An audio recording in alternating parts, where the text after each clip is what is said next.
You're listening to The Trial Lawyer's Handbook, a courtroom preparation podcast series brought to you by Holland & Knight.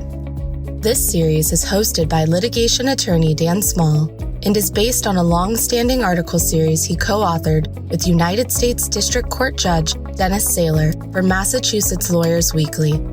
Listeners of this series will gain a fresh perspective on how attorneys can address various trial preparation issues and set themselves up for success in and out of the courtroom.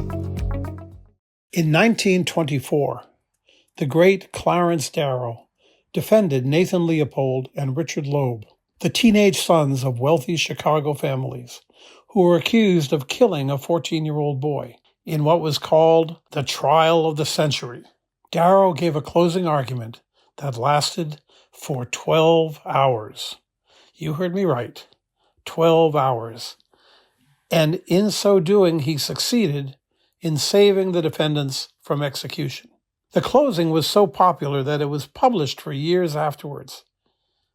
It may have been brilliant, but it sounds bizarre by today's standards.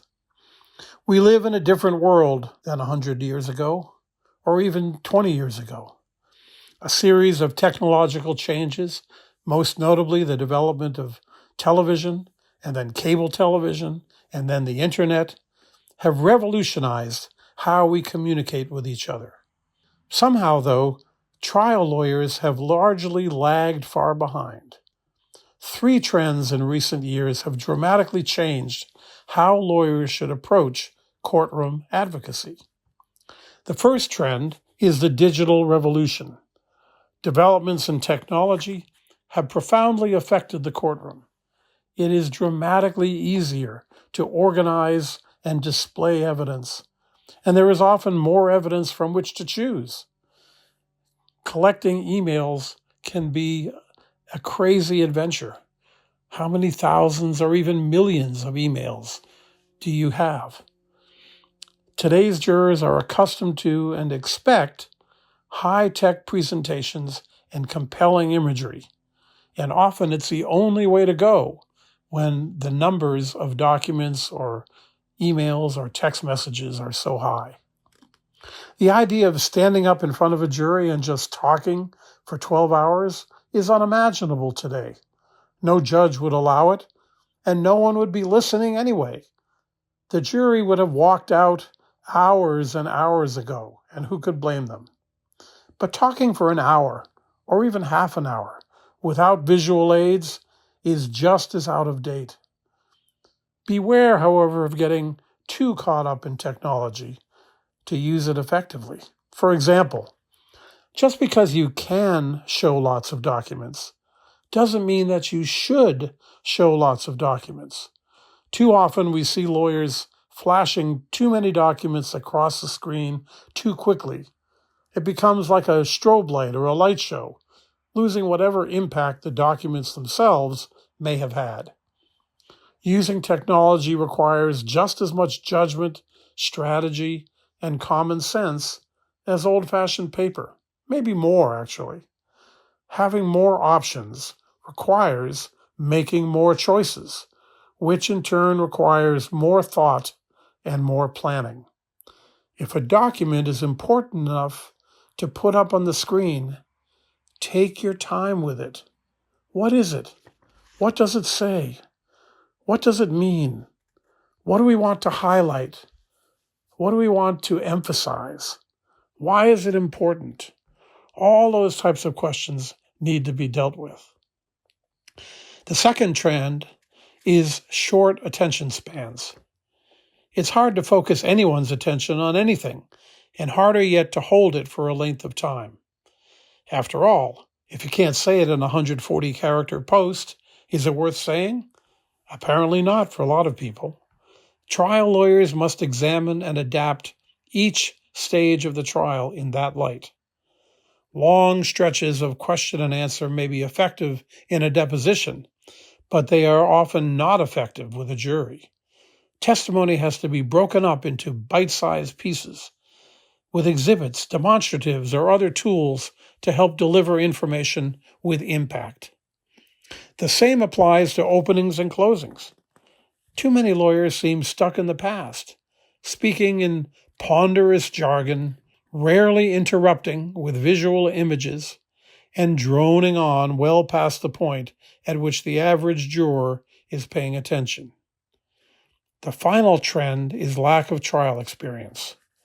Clarence Darrow went from corporate lawyer to labor lawyer to criminal lawyer throughout his career, and yet he still tried what today would be considered a huge number of cases, including more than 50 murder trials. Today, there are fewer opportunities and many more lawyers. Over the years, in both civil and criminal law, the number of trials has declined sharply, while the number of lawyers has increased exponentially, or at least it seems so.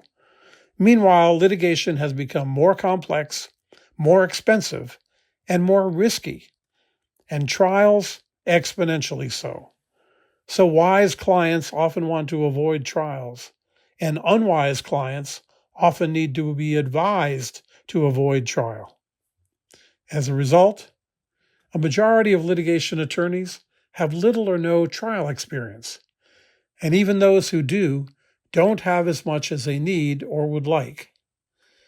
I was amazed years ago when I left the government after 10 years as a federal prosecutor, traveling around the country trying cases, to find that there were litigation attorneys, senior partners, excellent lawyers, who had never or very rarely gotten up on their 2 feet and said those magic words, "Good morning, ladies and gentlemen of the jury." In fact, I was asked by the first firm I worked for to come in and take over from a couple of those partners and try cases that they had been working on in discovery and in pretrial for several years. It is a different world. It is a different life. A majority of litigation attorneys have little or no trial experience, and even those who do don't have as much as they need or would like. The reasons for this are many, but the result is clear. Trial experience is increasingly rare. Becoming a litigation partner at a major law firm, despite little or no actual trial experience, is now commonplace. And if we exclude the criminal bar, far too few lawyers under the age of, say, 45 have any meaningful trial experience at all. Some do, some have lots of it, but it's not the norm anymore. It's pointless to tell new lawyers that they need more experience. The real challenge is finding creative and productive ways to get them that experience and figuring out how to do a credible job without it. A big part of that is training lawyers to adapt to modern technology and modern audiences.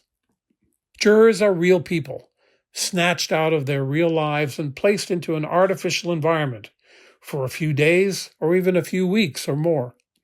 They expect and they deserve to be communicated to in ways that they can understand. To try cases in the modern world, lawyers must understand and adapt to the realities of that world. After all, you cannot persuade people if they are not paying attention. Thank you for listening to the Trial Lawyer's Handbook, a courtroom preparation podcast series brought to you by Holland & Knight. For more information on courtroom preparation, please email dan.small@hklaw.com or visit hklaw.com/Daniel-Small.